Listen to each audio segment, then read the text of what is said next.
Hello and everyone. I'm as a moderator of the today's debate presentation, which is Love Canal. We guys from Diploma in Environmental Engineering, our course DCN 6013, Geo-Environmental, our beloved lecturer, Muhammad Zamri bin Jamaluddin.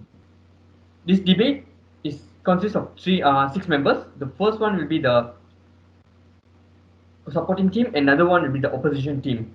The opposition team is consisting of three members, which is the first one, Kong Man Hong, 17-18F1012.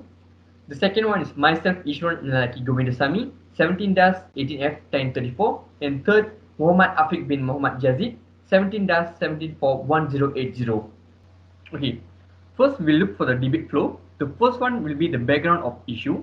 The second will be the what type of contaminant occurs in the site. And third one, who is affected in the case. The fourth, environmental law to be enforced in the Love Canal. And the fifth will be the suitable treatment for the contaminant in Love Canal.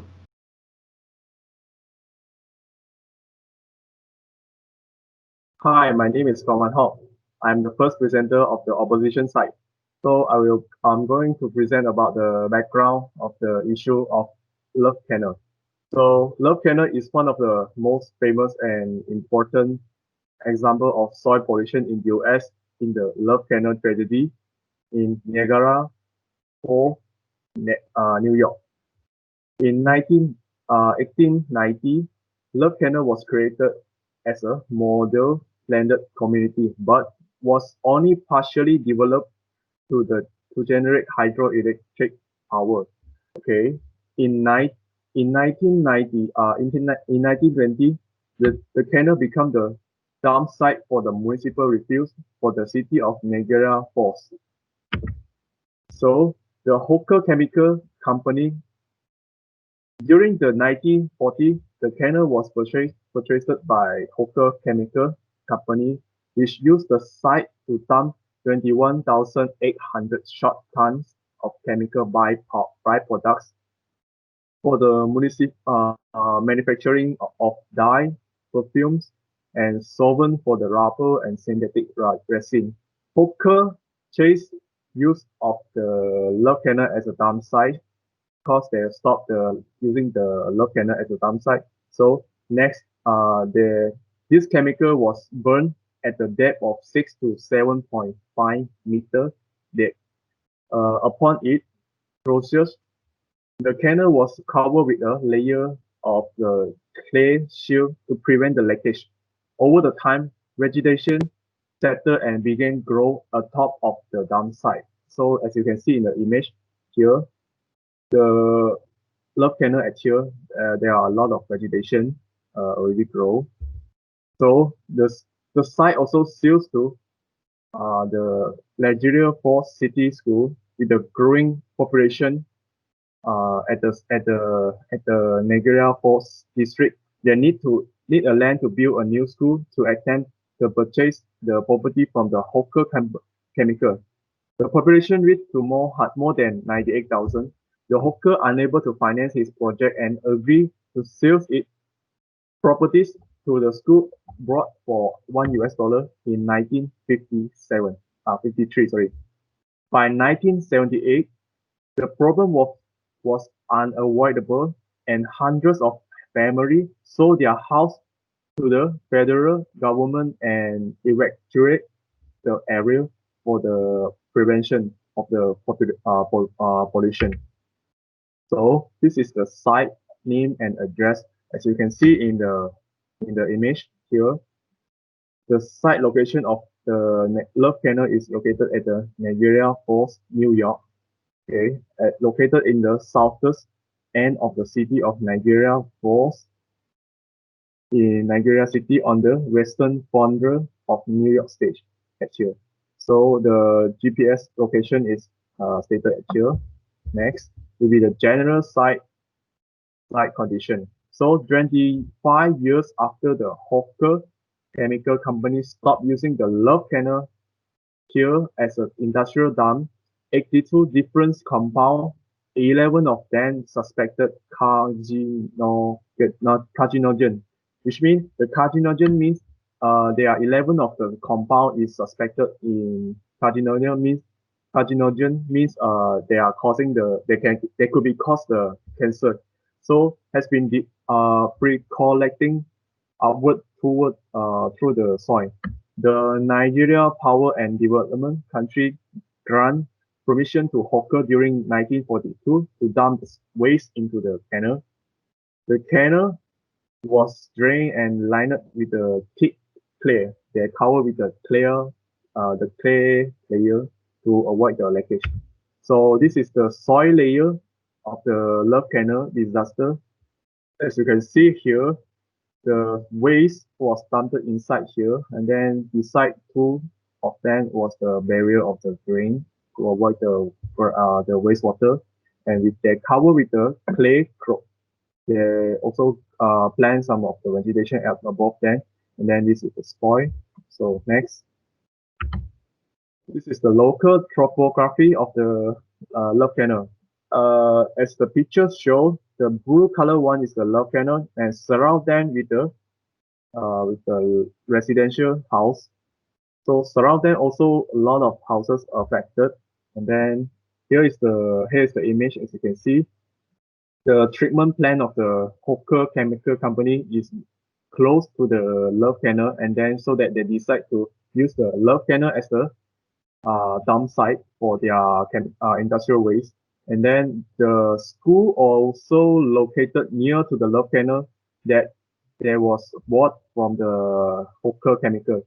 So the effect of the Love Canal was bring a lot of effect to the school and the residential. So next is the site boundary. The site boundary is found from the Google map. Here is the boundary of the Nigeria force that was found by us. Next will be the what types of contaminant occur in the site. So there are few general characteristics.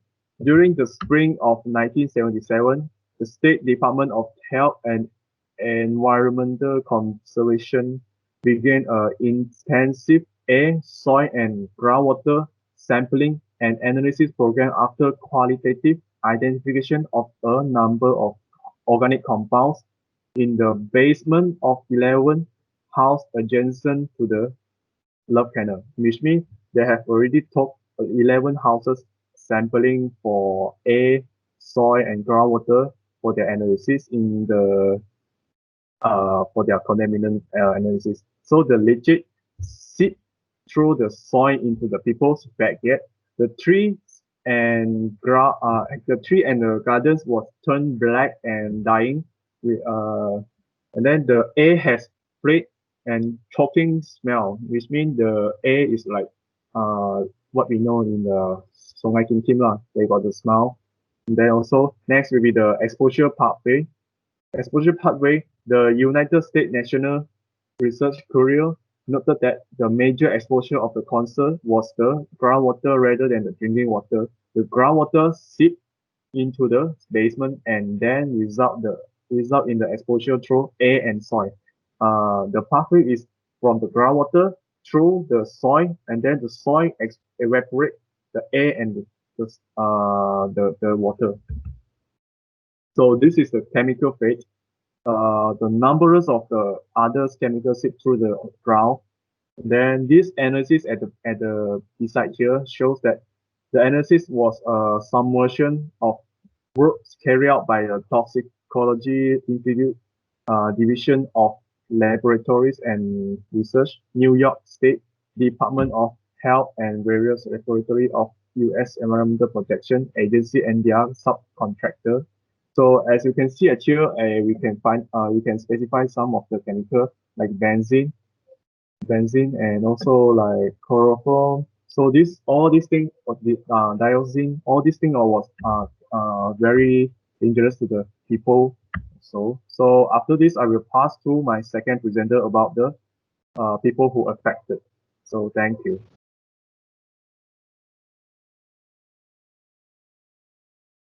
Thank you of the chairman of the house, who I respect, the friends of the opposition who are loved by the government cabinet, and the whole house who are willing to stick with earth. Congratulations and assalamu alaikum. Greetings to all. I'm the second presenter will present about who is the effect in this case. Okay, complete in 1979, the study found increase among the residents in miscarriages, stillbirth, heart death, nervous breakdowns, hyperactivity, epilepsy, and urinary tract disorders. Miscarriages were found to have increased 300%. For example, and the most occurred in women who live in the historical wet areas. Next. From 1974 to 1978, there are 56% of the children in the Love Canal neighborhood were born with a defect, including 3 ears, a double row of teeth, and mental retardation. There were almost 3 times as many effects in historical wet areas. Okay, now State Health Authority quickly dismissed the study, so the community went back to the street and explained their problem to the public. Because of that, thousands of people wrote letters and sent telegrams to the governor, to legislator, and to the presidents. Residents create so much pressure and public outcry that the health authorities were forced to investigate the claims. October of 1980, a total evacuation of the community was ordered by President. On February 8, 1979, the health department confirmed the homeowners' finding and issued a second evacuation orders for pregnant women and children under the age of 2. That's all for me. Thank you. Now I will pass to the third presenter.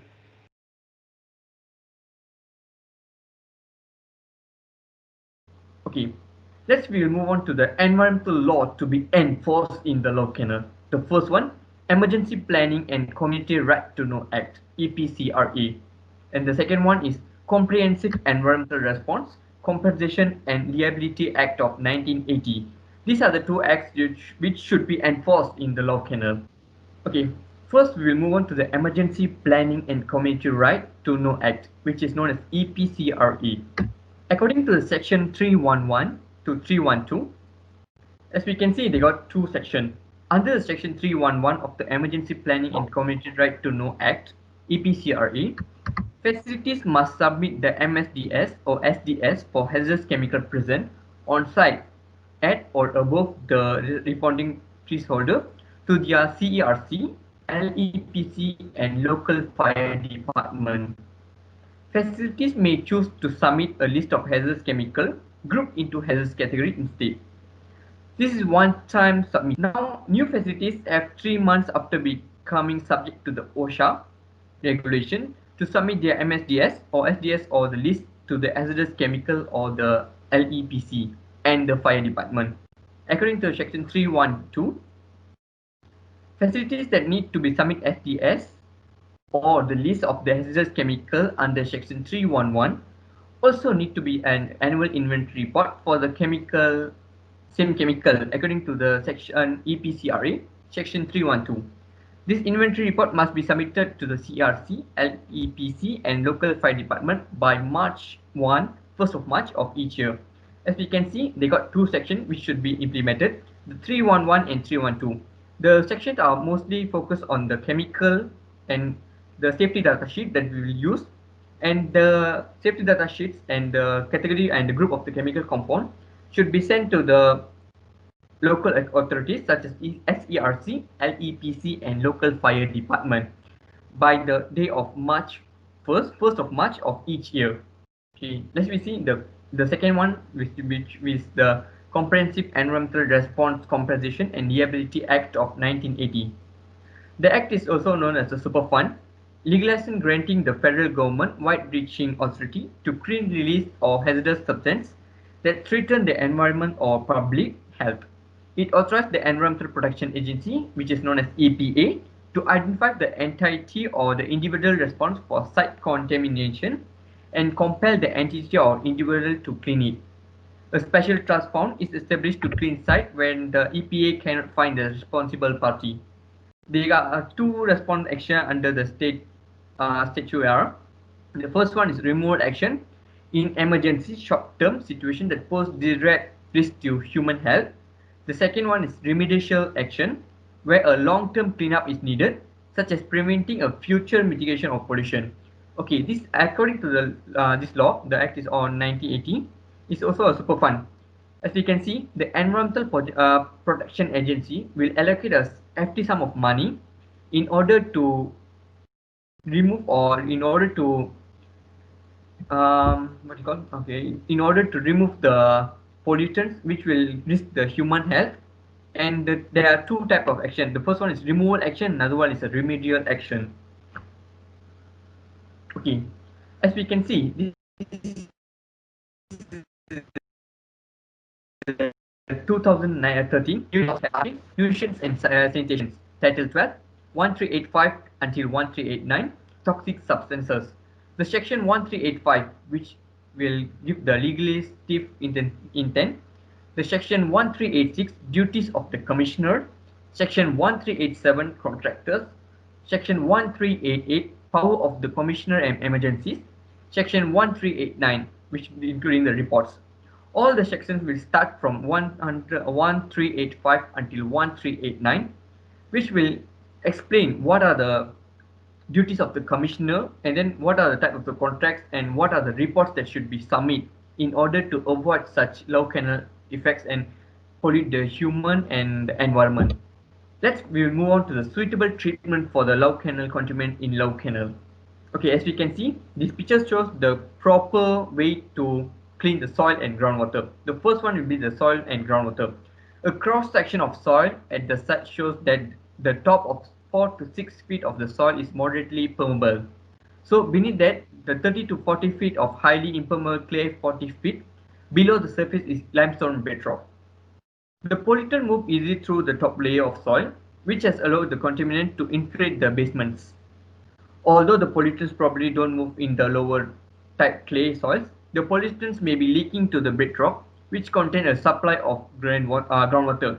So that we can found that it should be implement a proper way in order to avoid the penetration of the rainwater in the chemical compound.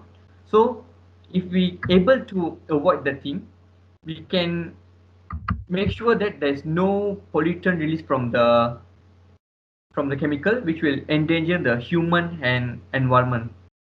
Okay, next we will move on to the chemical.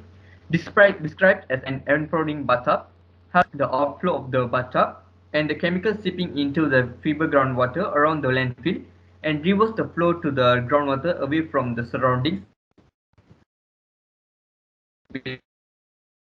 basement back to the canal collection system and a new impressive clay cover which will prevent the more surface water from entering. This will accomplish two things such as lower the groundwater levels in the area, prevent further precipitation from the entering the canal. The present surface runoff and leachate which is in the upper soil will be contained and the contaminated waters will flow back to the drain system.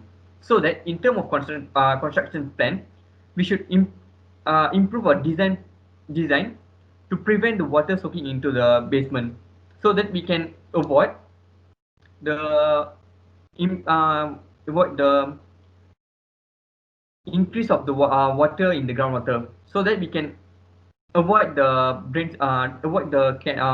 surface water from entering the kernel. Okay, as a conclusion, in the nutshell, we totally disagree. The love canal issue should be not be happen in the future, which that would ruin the environmental and human life. So that the authorities who are responsible to handle the proper waste management should take this love canal as a lesson to avoid the same thing never happen again. Lastly, the government also should take the proper action according to the law and regulation towards the illegal waste dumping. So, as a opposition team, we guys are totally disagree with the